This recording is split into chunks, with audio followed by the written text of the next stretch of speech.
Hello friends, neighbors. Johnny Whisky Neighbor here. Welcome down the Nook and welcome to another Canadian whiskey video. Heading into July 1st, Canada Day. I think it's always nice to share a little bit of Canadian whiskey. And another conversation about Bourbon-Style whiskey north of the border. The reason is they keep showing up, and I think the reason for that is with tariffs and stuff going on, a lot of distilleries are saying, hey, we make this, let's promote it right now. So in Canada, you see more and more whiskeys that are made in a bourbon style. This is going to focus on this one. It's from Burwood out of Calgary. It's called the Smooth Talker. And I just opened it with you guys. I have heard about this, and then when I saw it, I thought, you know, it's a really good price for us here in Alberta. It's 40%, but it is a mash bill. So that means all of the grains are mashed together, fermented, and then distilled and aged together. For this one, I bet it's going to be 3 years. I really feel it's going to be young. Each of these that we're going to talk about, the John Sleeman & Sons Traditional Style Whiskey is a mash bill and aged in virgin oak, and so is the BRBN or bourbon is traditional mash bill. Although this is less traditional, we'll get to it, but it's a mash bill and aged in virgin oak. So I get what they're going for. Have this one, this newest one, hit the mark. It's called Sweet Talker. That's a great name. 3, 4.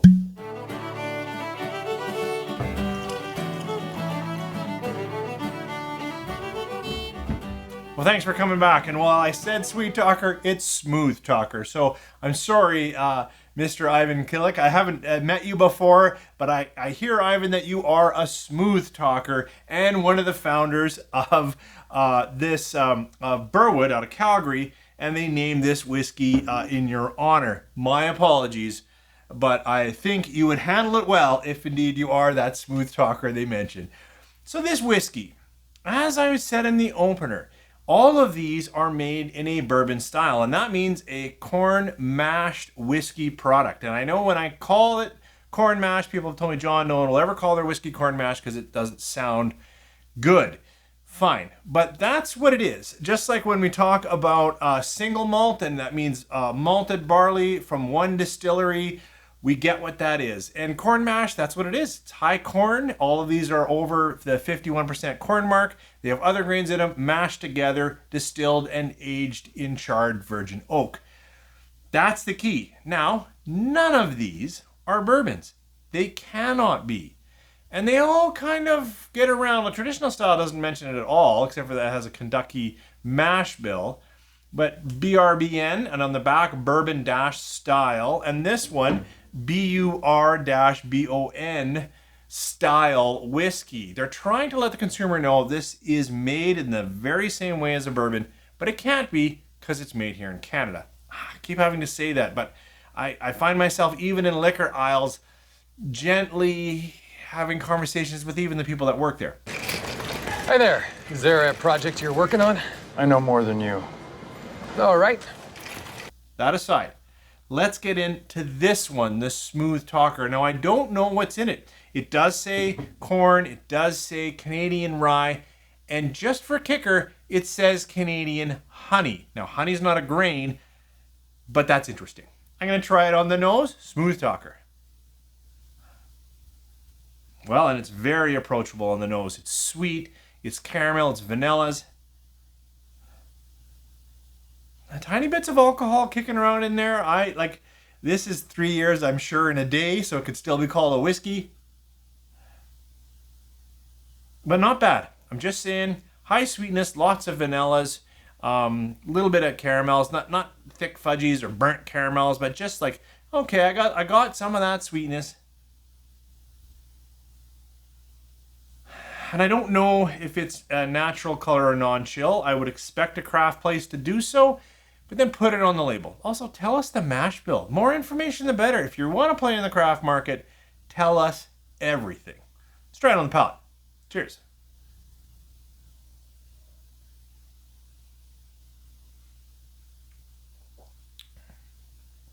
That is a smooth whiskey. It's about as gentle as it comes. Thankfully, some of the sweetness is constrained. You know, a dash of honey, and being made in Canada, I'm like, oh no, is this going to be that Canadian style, very, very high sweetness? And I want to say no, which is nice. I feel They've let it age, if it's 3 years, whatever, but in new oak, and I think maybe that's tamed it because it's smooth, it's delightful, it's sweet. It's super enjoyable. This is very soft, very pourable. I better try another sip, see if there's at least another layer. But what's nice is there's no artificial color and there's none of that really high confectionery sugar that I get from just standard Canadian whiskey. Cheers.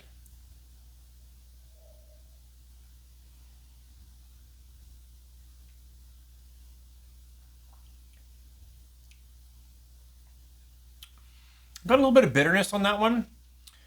I would appreciate this, obviously at 45, with a little more oak structure, a little more tannins, and a little more like some other spice pellet, cinnamons or something.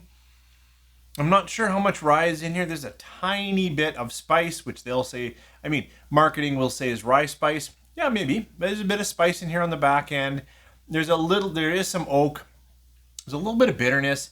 And there is just now, maybe because I said it in Power Suggestion to myself is always massive, there is a little bit of over sweetness, but it is nice. It is quite nice. And if it's available in your market and bourbons aren't, I think you'll recognize this. It'll feel and taste a lot like a bourbon. But it needs a little more husk. And for me, I really like there's like 3 tenets for me on a classic bourbon. And one of those tenets is good oak, and a little bit of char, and another one is a little bit of hug, Kentucky hug, whatever that is, and this is just gentle. Like if this is close to a bourbon, it's like a Basil Hayden bourbon, but not enough spicy rye. So interesting, but it's soft, it's sweet. I think it's on sale for like $42 Canadian, so it's a good price for a craft presentation. And I love to support local craft here in Alberta. Cheers to you. Ivan, smooth talker. This one's a smooth talker, and I think it would talk you into having maybe a few of those in any night. Okay, that was the focus here because it's new, and the other ones I've actually talked a bit about on the channel, but this one, from John Sleeman and Sons, is a traditional style whiskey, and it is also made in that, high corn, but traditional. This one says on the back, traditional Kentucky style, or in honor of the distilleries in Kentucky mash bill. So I'm expecting corn, rye, a little bit of malted barley to open that up. I know it's aged in new oak, and this one nicely says non-chill filtered. Thank you. I would still like more. I'd love to know a mash bill. Why is that a secret? Trust me, giving out the mash bill, there's so many variables. Anyways, so this one, and I am talking to Cooper, one of the sons here in John Sleeman and Sons, in a couple of weeks.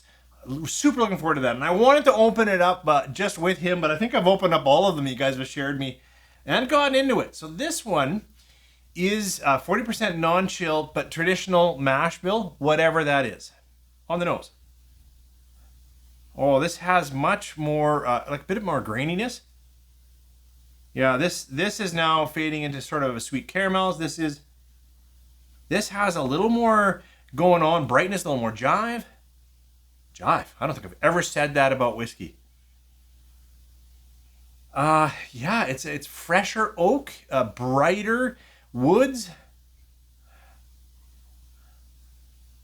but it's also a little bit sour. It's a little bit souring, like a tiny bit of off sour in the whiskey. I'm not sure even how to describe that more. Let's try this one on the palate. Sláinte. Or cheers.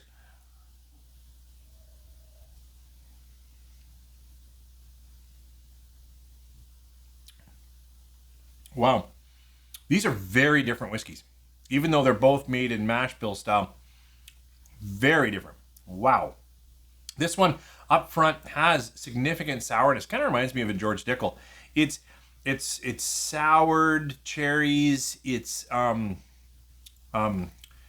drier oaks. It's little bit of cinnamon. Boy, how to describe this? Drier, oakier, sour. Again, cheers.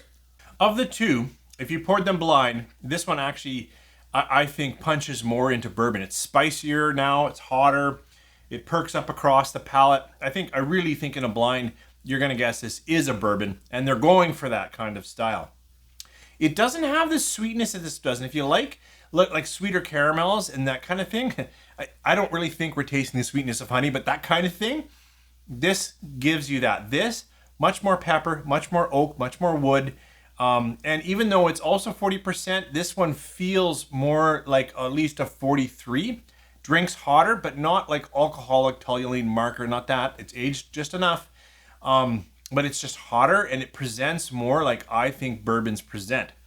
So between the two, this is far more bourbon style than this bourbon style over here.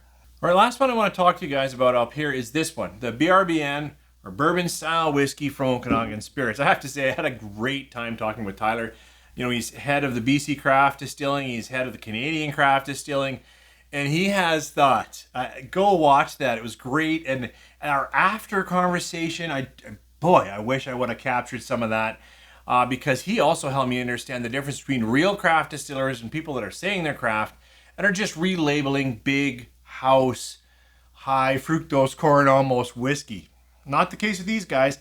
This is another corn mash whiskey, bourbon style, but it's different than traditional bourbon style, whereas this I'm quite sure is, if they say it's classic Kentucky, we're talking corn, rye, barley to open it up. This is just corn and barley, and a lot of barley, like it's like 54% corn and 46% barley. So that's not a traditional bourbon. There are a few down south that do that, high barley, but these guys do that. And this is also, they do say on their website a minimum of 5 years. Whereas I think these guys are probably more like 3 years. So that's nice that they say both the ratio, not on the bottle. And talking to Tyler, he said, yeah, it's natural color. All our whiskeys are natural color. Why do I have to put that on the label? And non-chill filter. They do a screening type filtering, but not a chill filter. And I get it, Tyler, but put it on the label. Why not? Geeks love to find stuff on the back. Oh, look, non-chill filter. We just love that stuff. So I would encourage you. I know that's marketing maybe, but it's good marketing. Okay, coming back to this BRBN bourbon style, also 40%. So shocked that all of these are 40%. Anyways, let's try this one on the nose. Oh, wow, it's almost like between both of these. It is definitely sweeter than the Sleemans.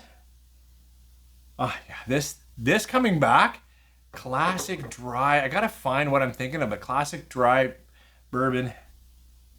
This is a little sweeter. It's closer to this than the Smooth Talker. Yeah, nice oak, nice sweetness. I am getting a little burnt toffees in there, and I like a little bit of that. A little bit of vanilla, marshmallow sweetness. It's just a bit soured. Okay, gotta try this one on the palate. Cheers.